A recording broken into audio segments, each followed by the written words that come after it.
झारखंड की जोहार करता हूँ, नमन करता हूँ, प्रणाम करता हूँ। और इस इलाके के तमाम माताएं बहनें जो यहाँ पर पहुंची है, हमारे भाई बहन, ये तमाम लोग जितने लोग भी पहुंचे हैं, उन सबको मेरा प्रणाम है, मेरा जोहार है। जयराम भाई ने बहुत लंबे समय तक अपनी बातों को रखा, मैं बहुत ध्यान से सुन रहा था। और इस आंदोलन के प्रारंभ से ही, जब से ये आंदोलन की शुरुआत हुई है, इससे मैं जुड़ा रहा हूँ।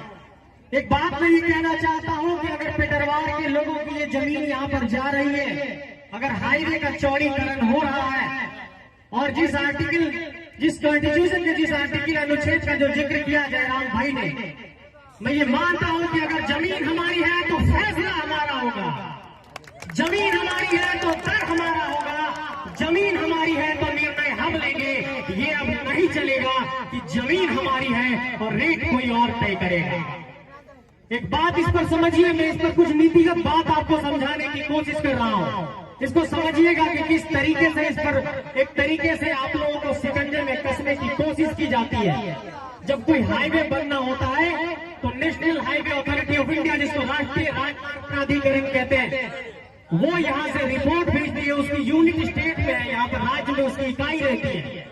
वो उसका प्रपोजल भेजती है कि हम यहाँ से हाईवे बनाना चाहते हैं, यहाँ पर जमीन चाहिए। वहाँ के लोकल सीओ से वो रिपोर्ट ली जाती है, उसके बाद वो दिल्ली जाता है, उसके बाद अधिग्रहण का प्रस्ताव आता है, उसके बाद स्टेट गवर्नमेंट के पास पहुँचता है, मुख्य सचिव के पास पहुँचता है, उसके बाद फिर वो जिला के डीसी के पास पहुँचता है, फिर जिला में जिला भू अर्जन पदाधिकारी को ये जिम्मेवारी दी जाती है कि जमीन दीजिए हमें अधिग्रहण करके। उस पर फिर सीओ साहब अधिग्रहण करने के लिए आते हैं और फिर मुआवजा तय होता है।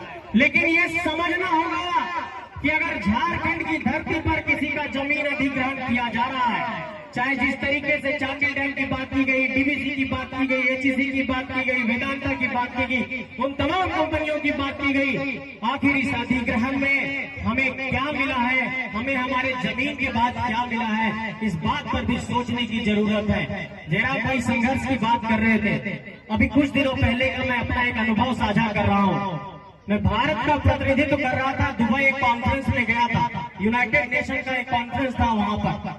वहां पर इजराइल और फिलिस्तीन के संघर्ष के बारे में चर्चा हो रही थी। उस वक्त मेरे जहन में ये सवाल पौधा कि जो ये भीड़ यहाँ पर संघर्ष कर रही है, वो हमारा भी संघर्ष छोटा नहीं है, हमारा भी संघर्ष एक वैश्विक स्तर पर ये गूंजना चाहिए कि हम क्यों इतना संघर्ष कर रहे हैं, क्यों हम सड़कों पर उतर रहे हैं, क्यों हम अपने हक की मांग कर रहे हैं। इस बात पर भी गौर करना होगा। और उन तमाम लोगों को, चाहे वो अफसर हो, ऑफिसर हो, डीसी हो, एसपी हो, इस बात पर उनको गौर करना होगा कि जो हमारी सांस्कृतिक मौलिकता की बात है, जो भाषा की बात है, जिस भाषा के लिए हम लड़ रहे हैं, जिस अपने कल्चर के लिए लड़ रहे हैं, जिस संस्कृति के लिए लड़ रहे हैं, जिस हम अपने वातावरण को बनाए रखने के लिए लड़ रहे हैं, ये लड़ाई की भावना को समझना पड़ेगा। और पिछले एक बरस से झारखंड के तमाम इलाकों में आंदोलन चल रहा है। इस आंदोलन पर अब सरकार को भी गंभीरता बरतने की जरूरत है। लेकिन एक बात मैं ये कहना चाहूंगा कि हर जो आंदोलन होता है वो काल और परिस्थितियों के अनुसार होता है। झारखंड की काल और परिस्थिति ये है कि 2 दशकों के इस दौर में झारखंड के भीतर, चाहे वो रघुनाथ महतो हो, चाहे विनोद बिहारी महतो हो, चाहे बिरसा मुंडा हो, चाहे जयपाल सिंह मुंडा हो, चाहे तेलंगा खड़िया हो, चाहे वो तमाम क्रांतिकारी हो, उनके इतिहास का अनुसरण करते हुए हमें आगे बढ़ना होगा। और ये भी गौर करना होगा कि आखिर ऐसा कैसे हो गया कि जब सिद्धू कान्हू ने पहली बार स्वतंत्रता संग्राम की लड़ाई लड़ी, जब संथाल विद्रोह हुआ, तो ये कहां से आ गया कि 1857 की क्रांति पहली क्रांति थी। इसका मतलब इतिहास के पन्ने में भी हमारे इतिहास को झुटलाया गया है। इन सारे सवालों पर भी आपको गौर करना होगा और इन सारे सवालों को भी समझना होगा। इस बात पर भी गौर करना होगा कि रघुनाथ महतो कौन थे, इस बात पर भी गौर करना होगा कि जिसने पढ़ो और लड़ो का नारा दिया, जिस विनोद बाबू ने पढ़ो और लड़ो का नारा दिया, आज अगर उनकी ही पार्टी, उनके द्वारा बनाई गई पार्टी की सरकार है, तो वो सरकार हमारा कितना सोच रही है, इस पहलू पर भी आपको विचार करना होगा, इस पहलू पर भी आपको सोचना होगा। मेरे साथियों, झारखंड को अगर समझना है तो झारखंड की अगर भाईचारगी को समझना है और झारखंड के आक्रोश को समझना है तो इसको मैं कुछ छोटे से उदाहरण से समझाना चाहता हूं। जब अखड़ा में हम लोग नाचते हैं तो हाथ से हाथ जोड़ करके ऐसे नाचते हैं।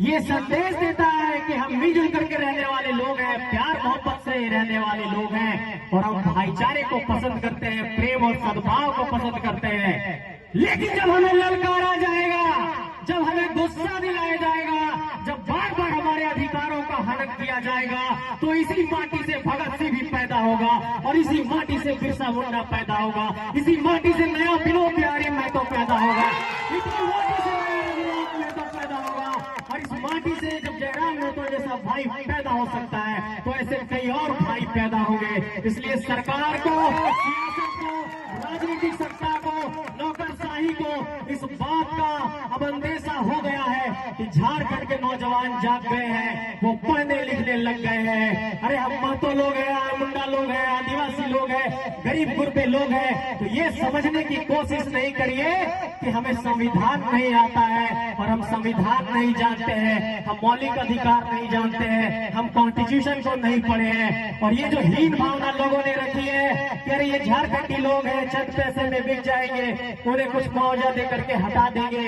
ये आपने सदियों सदियों तक किया है, लेकिन अब ये नहीं चलेगा। इसलिए मेरी माताएं मैंने एक बार जोर से बोलिए आप लोग, इनकलाब जिंदाबाद, इनकलाब जिंदाबाद।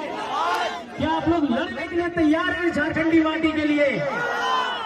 लेकिन एक बात और कहना चाहूंगा कि कई बार हमारे भाई को मैंने सुना कि वो मार्टिन लूथर का जिक्र करते हैं, नेल्सन मंडेला का जिक्र करते हैं, गांधी का जिक्र करते हैं, भगत सिंह का जिक्र करते हैं। इन विचारों को आप लोग पढ़िएगा भी और जीवन में कब कितना भगत सिंह बनना है, कब कितना गांधी बनना है, कब कितना नेल्सन मंडेला बनना है, कब कितना मार्टिन लूथर बनना है, इस बात का भी आकलन करिएगा। हम लोग हमेशा गुस्से में रहेंगे, हमेशा आक्रोश में रहेंगे तो हो सकता है उसका कोई फायदा उठा ले।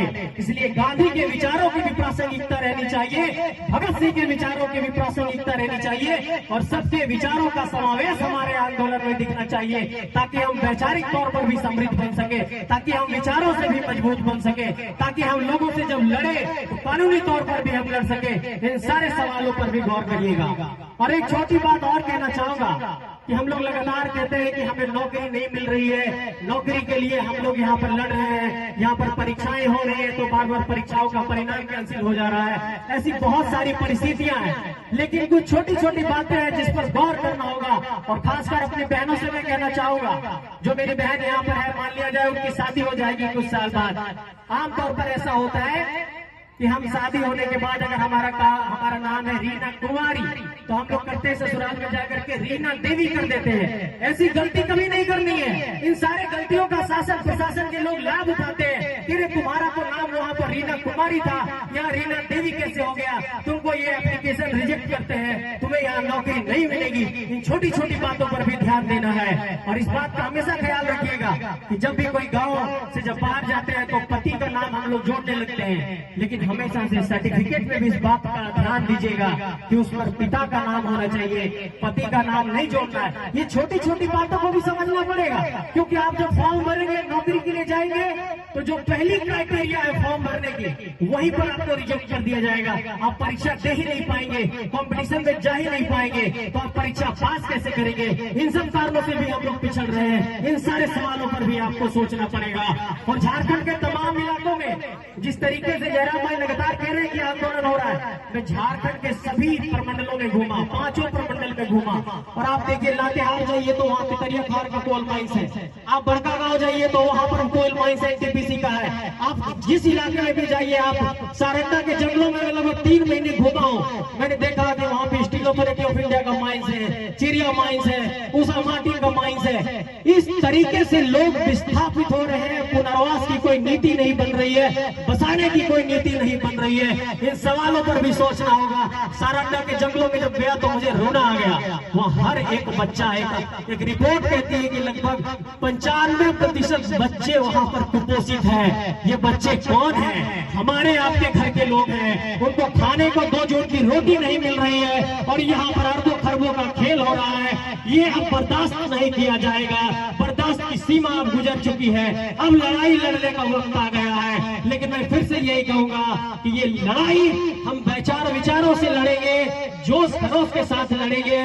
और एक बात और, हर बार जब कभी आंदोलन होता है तो पुलिस और प्रशासन के लोग हमेशा से एक बात की कोशिश करते हैं, चूंकि उनकी वो ड्यूटी रहती है कि किसी तरीके से केस मुकदमे में फंसाया जाए या किसी का नाम आ जाए या कहीं पर 144 लगा करके नियंत्रित करने की कोशिश की जाती है। तो इन सब चीजों से भी डरने की जरूरत नहीं है। हम लोग की टीम में भी कानून के जानकार लोग हैं और आपका भाई भी कानून का ही विद्यार्थी है, इसलिए डरने की जरूरत नहीं है। जिस मोड़ पर, जहां पर, जिस रूप में जैसे भी जरूरत पड़ेगी हम लोग अपना सहयोग देने के लिए तैयार हैं, हर मोड़ पर लड़ने को तैयार हैं। और ये एक सामूहिक आंदोलन है। मुझे सूचना मिली है कि कई लोग सिर्फ अखबारों में नाम और अपने लोकप्रियता के लिए इस आंदोलन को छेड़ने की कोशिश कर रहे थे। कई लोग बिखरे हैं, लेकिन इन सारे सवालों पर भी सोचना होगा कि हम आपस में ही बिखर जाएंगे तो कैसे आंदोलन आगे बढ़ेगा। इसलिए सबको मिलजुल कर आगे बढ़ाना है और सबको मिलजुल करके आगे बढ़ना है। और हर आंदोलन में एक नेतृत्व करता होता है, हर आंदोलन में एक नेतृत्व करने वाला पैदा होता है। ये हमारी खुशकिस्मती है कि जयराम भाई जैसा एक भाई हम लोगों के सामने आया है जो लगातार संघर्ष कर रहा है। इनके संघर्ष को भी सलाम किया जाना चाहिए, इनके संघर्ष को भी सैल्यूट किया जाना चाहिए कि पिछले 1 वर्ष से झारखंड के अलग अलग इलाकों में जाकर के ये लोगों को आंदोलित कर रहे हैं, लोगों को जागरूक कर रहे हैं। लगभग 300 से आपने कहा कि 400 से अधिक सभाएं हो गई और लगभग 3000-4000 मीटिंग आपने अटेंड कर लिया होगा। अपने आप में ये विरले है और यही तो बात है कि किसी की छोटी चीज भी बड़ी रूप में प्रदर्शित हो जाती है। अरे जयराम भाई तो इतना कर दिए कि इनका नाम लगता है गिनीज बुक में दर्ज हो जाएगा 1 साल में इतना सभा करने का। तो इन्हीं सब बातों पर आप सबको गौर करना है। बहुत ज्यादा वक्त मैं नहीं लूंगा, जयराम भाई ने बहुत ज्यादा लंबा स्पीच दिया।